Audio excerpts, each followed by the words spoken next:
शीश गंगे अर्धंगे पार्वती सदा विराजत कैलाशी। नंदी भृंगी नृत्य करते हैं धरत ध्यान सुर सुख राशि। शीतल मंद सुगंध पवन बह बैठे हैं शिव अविनाशी। करत गान गंधर्व सप्त स्वर राग रागिनी मधुरासी। यक्ष रक्ष भैरव जहाँ डोलत बोलत हैं वन के वासी। कोयल शब्द सुनावत सुंदर भ्रमर करत है गुंजासी। श्री शिवाय नमस्तुभ्यं। हर हर महादेव। भगवान शिव का प्रिय मास है श्रावण मास और इस मास में आशुतोष भगवान शंकर की पूजा का विशेष महत्व है। वैसे तो पूरे मास में ही भक्त भोलेनाथ की पूजा अर्चना करते हैं, लेकिन जो प्रतिदिन पूजा ना कर सके उन्हें सोमवार को भगवान शिव की पूजा अवश्य करनी चाहिए और अगर संभव हो तो व्रत भी रखना चाहिए। सोमवार भगवान शंकर का प्रिय दिन है, इसलिए प्रदोष काल में सोमवार के दिन भगवान शिव और माता पार्वती सहित समस्त शिव परिवार का पूजन करना चाहिए। भगवान शिव को आशुतोष कहते हैं और आशुतोष का अर्थ होता है तुरंत प्रसन्न होने वाले या तत्काल संतुष्ट होने वाले देवता। इसलिए सोमवार के दिन की गई पूजा पाठ बहुत जल्दी फलित होती है। आज के इस वीडियो में आप जानेंगे सावन सोमवार व्रत की संपूर्ण विधि के बारे में। व्रत से एक दिन पहले क्या करना है, व्रत के दिन आपको क्या क्या करना है, किन किन बातों का ध्यान रखना है, कौन से काम ऐसे हैं जो करने से व्रत खंडित हो सकता है, किस प्रकार आपको व्रत के नियमों का पालन करना है, विधि विधान से पूजा कैसे करनी है, शिवलिंग यदि ना हो तो कैसे शिवलिंग की पूजा आप कर सकते हैं और फलाहार में क्या क्या ग्रहण कर सकते हैं। जो लोग सावन के महीने में सभी 4 सोमवार व्रतों का पालन ना कर पाए, अगर कोई व्रत छूट जाए तो क्या करें। यदि कन्याओं या महिलाओं को व्रत वाले दिन पीरियड्स हो जाएं तो ऐसे में क्या करना चाहिए।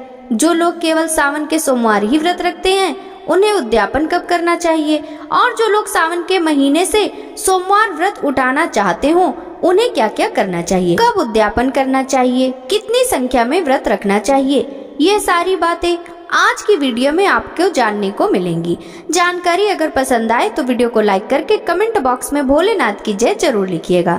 पवित्र सावन मास में जब धरती हरियाली की चादर ओढ़ती है तब शिव भक्तों का हृदय श्रद्धा से सराबोर होता है।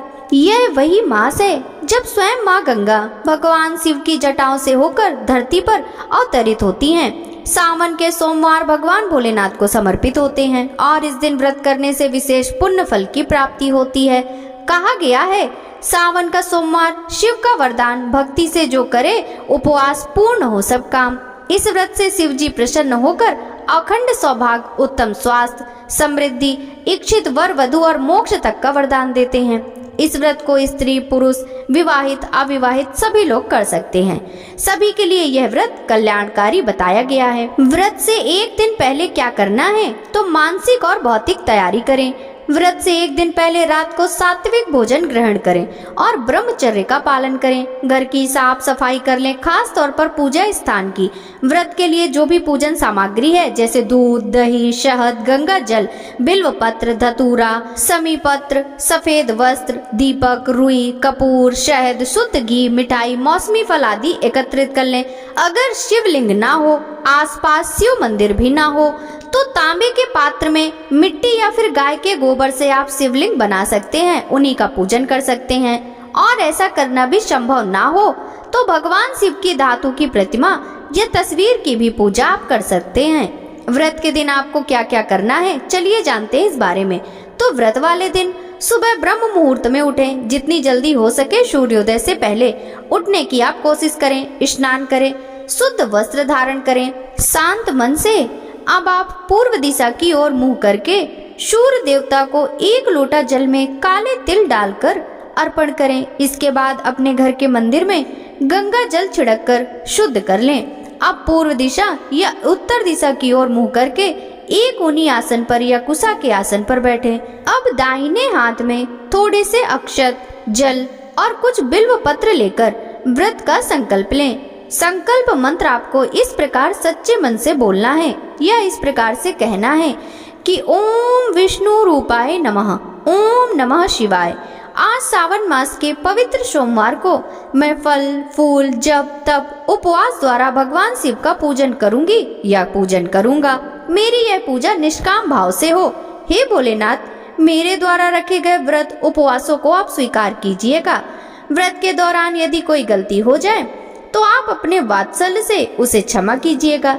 संकल्प लेते समय अपने ऊपर थोड़ा सा गंगा जल या शुद्ध जल छिड़कें और हाथ में जल पुष्प अक्षत और बिल्व पत्र लेकर संकल्प करें। संकल्प करने के बाद आप संकल्पित जल को धरती पर छोड़ दें। अब आपको आचमनी शुद्धि और स्तुति करनी है। ध्यान मुद्रा में बैठकर सबसे पहले आसन शुद्ध कर लें, फिर पृथ्वी देवी भूमि को स्पर्श करें। मन में क्षमा मांगे कि मैं आप पर बैठ रहा हूँ या बैठ रही हूँ। ओम पृथ्वी नमः।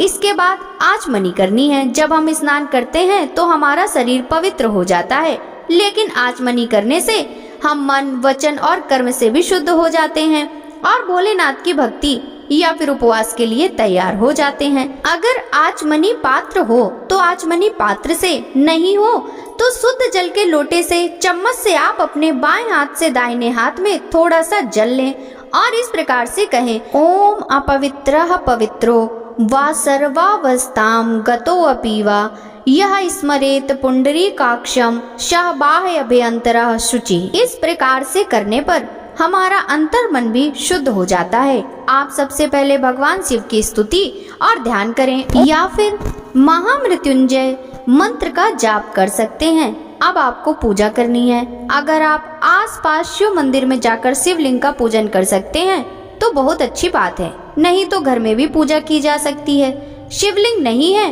तो जैसा कि आपको बताया, आप शुद्ध मिट्टी से बालू रेत मिलाकर या गाय के गोबर से भी शिवलिंग बना सकते हैं। पूरे दिन पूजा करने के बाद उसे आप अगले दिन सुबह पूजा करके विसर्जित कर सकते हैं। पंचोपचार विधि से पूजा की जाती है।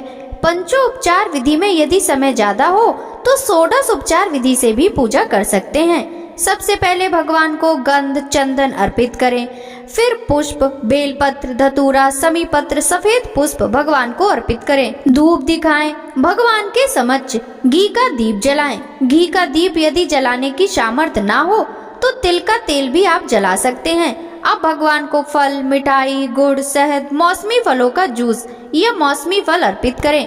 साथ में कुछ दक्षिणा भी मंदिर में रखें, जिसका दान आप किसी योग्य निर्धन व्यक्ति को दान में दे सकते हैं। आज के दिन शिवलिंग का अभिषेक भी किया जाता है। अभिषेक करते समय आपका मुंह पूर्व या उत्तर दिशा की तरफ हो और ध्यान रखिएगा, अगर पंचामृत से केवल दूध या दही से आप अभिषेक कर रहे हैं तो तांबे के लोटे का प्रयोग आप ना करें। तांबे के पात्र में रखा गया दूध दही या पंचामृत विष के समान हो जाता है। इसके लिए आप स्टील के या फिर पीतल के लोटे का प्रयोग कर सकते हैं। यदि आप अभिषेक कर रहे हैं तो पंचामृत से तो सबसे पहले एक बार गंगा जल से अभिषेक करें, फिर उसके बाद एक बार शुद्ध जल से अभिषेक करें और फिर चंदन आदि त्रिपुंड लगाएं। धूप दीप अर्पित करें। भगवान को जो भी पुष्प आदि वह अर्पित कर सकते हैं।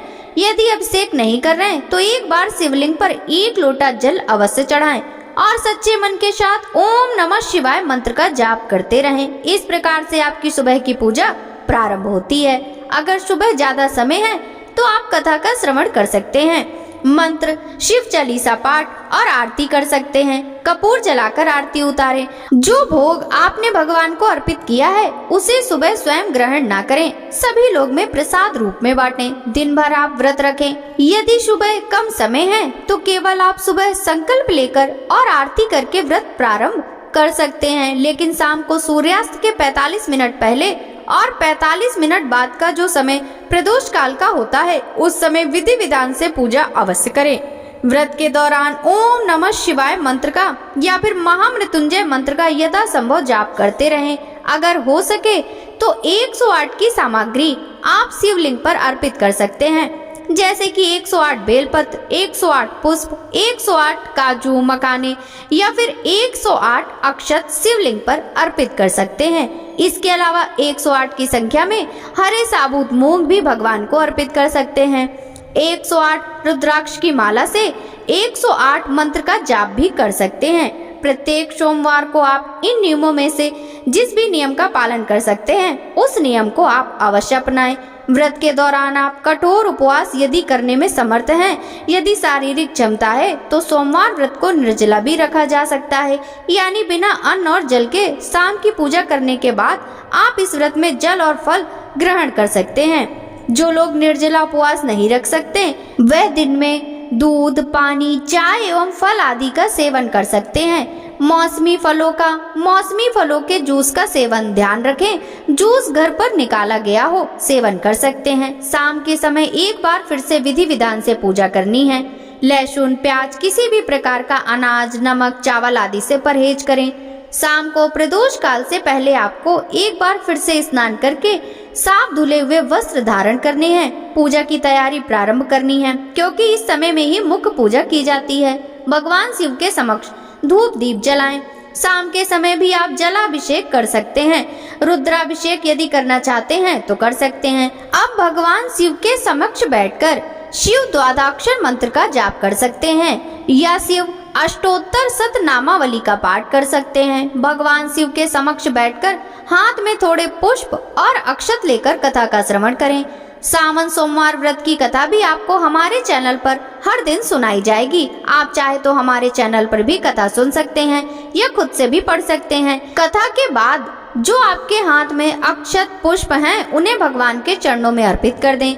माता पार्वती जी का श्रृंगार करें। माता पार्वती को सुहाग की सामग्री जो भी अर्पित करते हैं उनमें से कुछ सामग्री यदि आप सुहागिन हैं तो आशीर्वाद के रूप में अपने लिए भी रख सकते हैं। शिव चालीसा का पाठ करें। कोई विशेष मनोकामना है तो उसकी पूर्ति के लिए सच्चे मन से प्रार्थना कर सकते हैं। सबसे अंत में कपूर जलाकर आरती उतारें और भगवान को भोग लगाएं। शाम के समय जो लोग फलाहार में सेंधा नमक का सेवन करना चाहते हैं तो उन्हें पहले भगवान को भोग अर्पण करना चाहिए।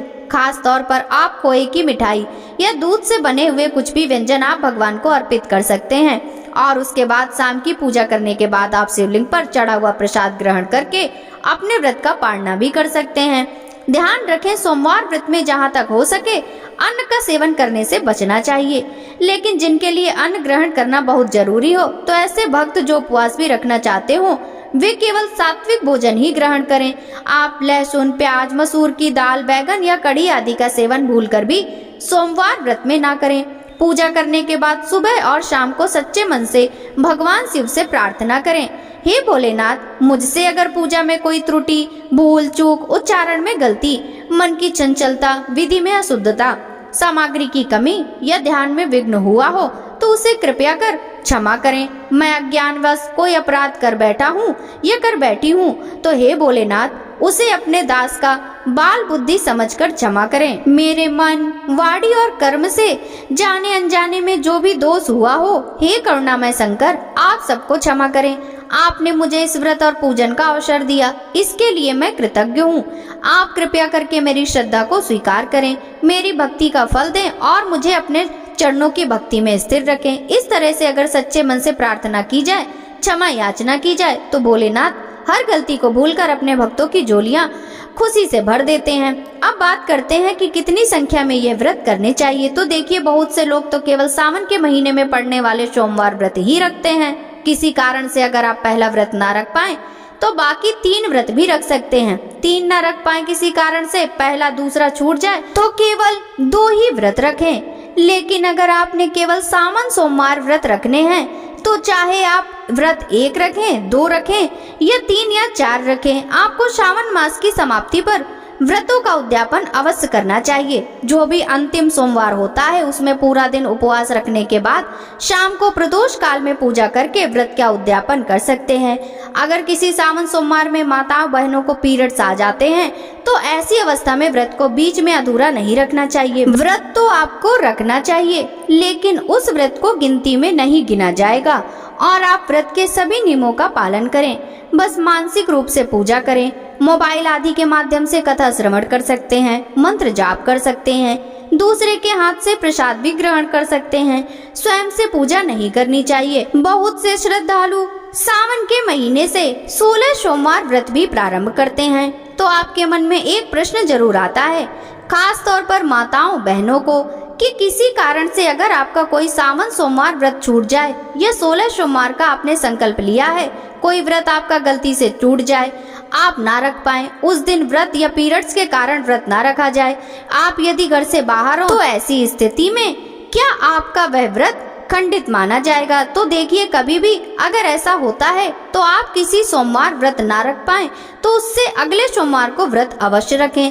व्रतों की संख्या 16 ही होनी चाहिए। जब आप व्रत का उद्यापन करें तो जितने व्रत आप नहीं रख पाए उतने व्रत आपको एक्स्ट्रा रखकर फिर व्रतों का उद्यापन करना चाहिए। विवाहित महिलाएं अगर 16 सोमवार का व्रत करती हैं तो सौभाग्य अखंड बना रहता है। अविवाहित कन्याएं अगर सोमवार व्रत में शिव विवाह कथा का पाठ करें तो विवाह के योग शीघ्र बनते हैं। इसके अलावा एक बेलपत्र पर ध्यान रखें, 3 पत्ती वाला कम से कम बेलपत्र होना चाहिए, जिस पर चंदन से ओम नमः शिवाय यदि लिखकर भगवान शिव को अर्पित किया जाए तो जो भी अविवाहित लोग हैं उनके विवाह के योग बनते हैं। उन्हें अच्छे गुणों वाले जीवन साथी की प्राप्ति होती है। जिनका दाम्पत्य जीवन बहुत ज्यादा कड़वाहटों से भरा है तो उनका दाम्पत्य जीवन भी भोलेनाथ और माता पार्वती की कृपा से सुखद बन जाता है। कोशिश करें हर सोमवार व्रत को आप अपने हाथ से गरीबों को भोजन कराएं या फिर दान दक्षिणा अवश्य दें। कोई भी व्रत दान दक्षिणा से पूरा माना जाता है। तो प्रिय श्रोताओं, यह थी आज की वीडियो। आशा करती हूँ कि आपको जानकारी पसंद आई होगी। वीडियो अच्छी लगी हो तो लाइक जरूर कीजिएगा। वीडियो को अंत तक देखने के लिए और अपना कीमती समय देने के लिए आप सभी भक्तगणों को बहुत बहुत धन्यवाद। हर हर महादेव।